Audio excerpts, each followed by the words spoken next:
For as long as I've been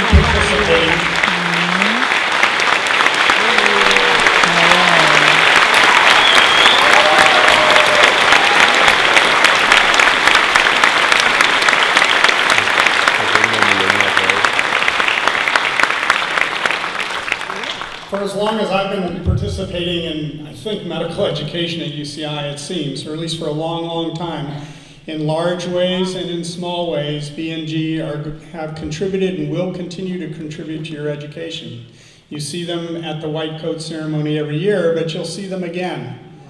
They participate throughout your journey, whether it's 4 years, 5 years, or 9 years.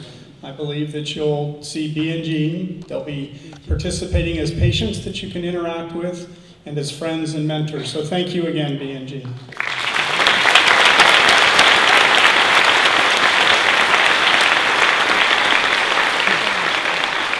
It's now my privilege to introduce Diana Cholokian, who is the co-president of the Associated Medical Student Government, and Jacqueline Haskell, who is co-president of the 4th year class.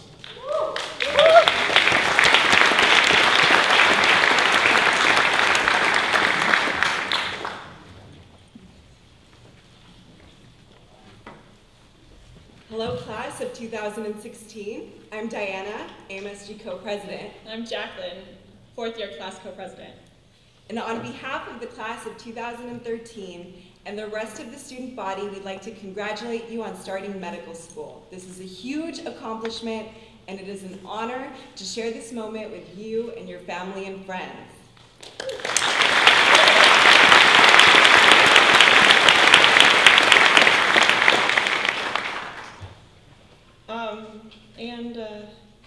That's all we've got for you.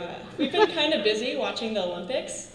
I mean, learning medicine. And we didn't actually get a chance to prepare a speech for you, so good job, guys.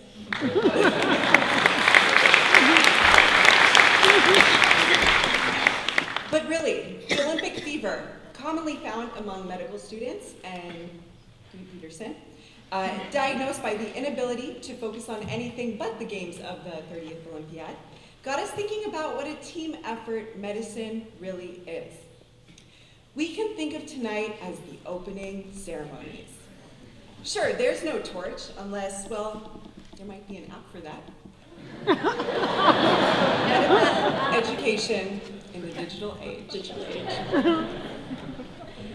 But I'm pretty sure you all just paraded in front of us to receive your coats, and we'll have an awesome performance by the medleys to come.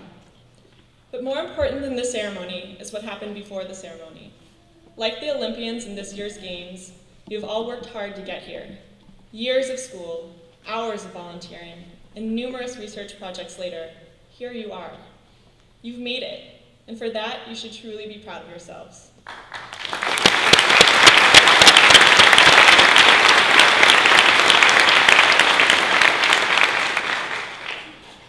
Don't get too comfortable, though. You still have your work cut out for you.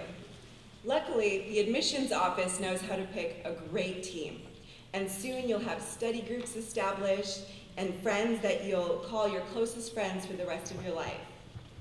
I want all of you to look to your left and look to your right. By the end of medical school, you will have made out with one of those people.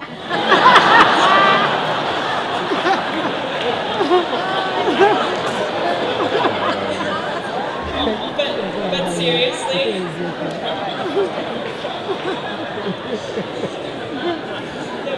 Yeah, just go for it. But in our class, we've already had 3 engagements, so just be careful when you're choosing your study group. Every team has its uniform, and for medicine, it is the white coat. In receiving your white coat today, you have taken that first true step to the path in becoming a doctor. And while your white coat's short length conveys your humble position as a student, your patients may not know the difference and will turn to you for their care, regardless. Over the past 3 years, Diana and I have learned that 50% of medicine is looking the part. Just kidding, Dean Clayman. Here are some do's and don'ts to help you avoid making rookie mistakes so you can look like a pro on the wards, or at least at the Clinical Skills Center. Let's start with a big one that for some reason people have a tough time grasping: cleanliness. Do try to keep your coat clean. Unfortunately, this is the cleanest your coat will look for the next 4 years. Try to wash and press your coat as often as you can. Use bleach and hot water. Remember, stain remover is your friend. Do not walk around with dirt rings on your sleeves and coffee down the front of your coat. Would you trust a doctor who smells like pig pen and looks like you'd be guaranteed to catch 10 diseases from their coat? Probably not.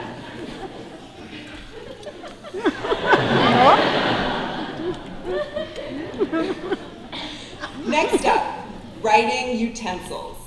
Do carry a couple of pens, perhaps even a highlighter. You'll look like a star when your resident reads a pen, and you magically provide one before he even has a chance to ask. Do not carry a 24-color Crayola marker pack unless you're using it to color every muscle of the upper extremity. You'll feel like a fool when you bend down to examine a patient and all of your pens fall down.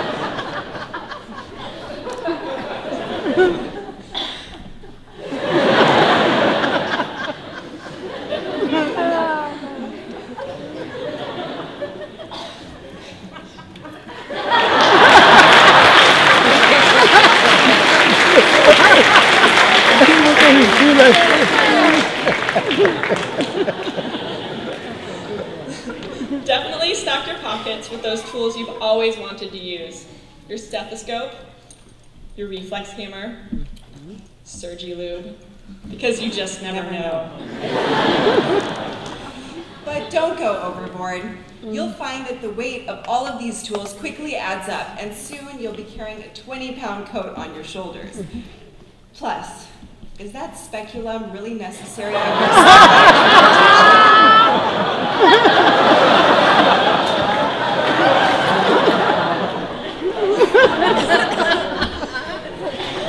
It's always helpful to carry a snack with you. Granola bars are great because you will quickly gobble them up in between seeing patients, going to meetings and rounds.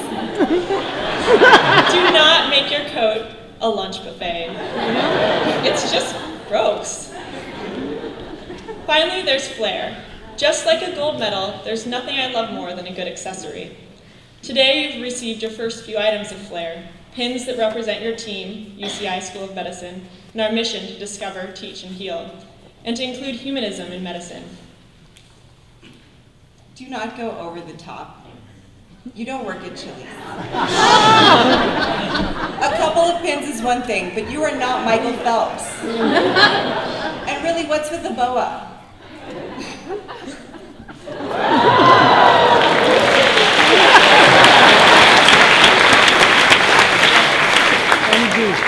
And with these tips, combined with the camaraderie and support of your classmates and the faculty and staff here at UCI, you'll be sure to find yourselves atop the podium in just 4 years. Or 7 if you're an MD, PhD. We're excited to welcome you to our team.